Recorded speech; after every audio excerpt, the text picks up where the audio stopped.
তেলিয়ামুড়া মহকুমা প্রশাসন এবং চাইল্ড লাইনের প্রচেষ্টায় ভেস্তে গেল এক অপ্রাপ্তবয়স্ক নাবালিকার বিয়ে। ঘটনা তেলিয়ামুড়া থানাধীন মোহরছড়া এলাকায়। ঘটনার বিবরণ দিয়ে তেলিয়ামুড়ার ডিসিএম সৌরভ দাস জানিয়েছেন, খোয়াই চাইল্ড লাইনের কাছে গোপনে খবর আসে তেলিয়ামুড়া মোহরছড়া এলাকার নন্দলাল দাসের নামে এক ব্যক্তির অপ্রাপ্তবয়স্ক নাবালিকাকে জোরপূর্বক আগরতলার এক যুবকের সঙ্গে হিন্দু সামাজিক রীতিনীতি মেনে বিবাহ বন্ধনে আবদ্ধ হওয়ার কথা ছিল, যদিও সম্পূর্ণটাই ছিল বেআইনি। এই অভিযোগ পেয়ে খোয়াই চাইল্ড লাইনের প্রচেষ্টায় তেলিয়ামুড়া মহকুমা প্রশাসন এবং তেলিয়ামুড়া থানার পুলিশ সম্মিলিতভাবে অভিযান চালায়। পুলিশ, মহকুমা প্রশাসন এবং চাইল্ড লাইনের উপস্থিতি টের পেয়ে নাবালিকার পরিবারের লোকজন গা ঢাকা দেয়। সেই সঙ্গে নাবালিকার এলাকার লোকজন সহ পরিবারের লোকজন পুলিশ, মহকুমা প্রশাসন এবং চাইল্ড লাইনকে কোনো প্রকারের সহায়তা করেনি বলেও অভিযোগ। যদিও আপাতত মহকুমা প্রশাসনের পক্ষ থেকে ডিসিএম সৌরভ দাস ডেকোরেটরের জিনিসপত্র সহ বিবাহ আনুষঙ্গিক কিছু জিনিসপত্র বাজেয়াপ্ত করে।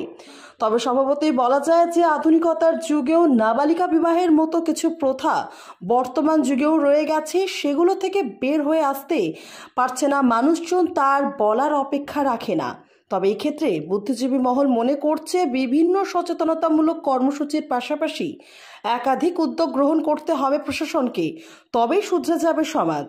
আগরতলা থেকে সুব্রতদের রিপোর্ট, নিউজ অবিকল। কথা চাইল্ড লাইনে একটা ফোন গেছিল যে মোহরছড়া তহসিলদার আন্ডারে নন্দলাল দাস আর নিবেদিতা দাস, যে একজন মাইনর, ওনারা ফোর্সফুলি বিয়ে দেওয়া হইতেছে। তো যেই মাত্র চাইল্ড কেয়ার আপনার প্রিভেনশন অফিসারকে একটা রিকুয়েশন দিচ্ছিল, তো বেসড অন দ্য রিকুয়েশন আমি আর আমার সাথে তেলিয়ামুড়া থানার পুলিশ এখানে এসে দেখা গেছে যে বিষয়টা সত্য, কিন্তু কারোর সাথে কথা বলা গেছে না, কারণ যেই মাত্র আমরা এসেছি তারা সবাই দ্য প্ল্যাটফর্ম দ্য সিন, কেউ এখানে আসতো না। আমরা অনেক খোঁজাখুঁজি করার চেষ্টা করছি, প্রত্যেকটা মানুষ আমাদের সাথে মানে একদম কোপারেট করছে না, নন কোপারেশন, টোটাল নন কোপারেশন।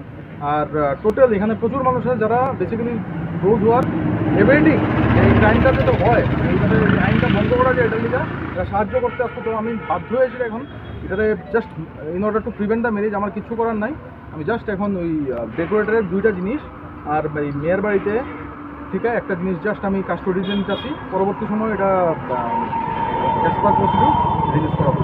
স্যার, যে মেয়েটার বিয়ে হওয়ার কথা ছিল বয়স কত? বয়স আনুমানিক 16 to 15 হবে, কারণ মেয়েটা ক্লাস 9-এ পড়ে। এখন ক্লাস 9-এ পড়ে তো জানা গেছে। এখন মেয়েটা তো দেখা গেছে না, আর বার্থ সার্টিফিকেট বা কোনো অ্যাডমিট কার্ড আপনারা দেখাইছে না, কারণ কোনো গার্ডিয়ানই আসতো না, সব এখান থেকে ভাগ্যে গেছে। তো আমরা এটারে অ্যাসার্টিন করা পসিবলই হতো না, হয়তো বা 14, 15, 16 এমনই হতো।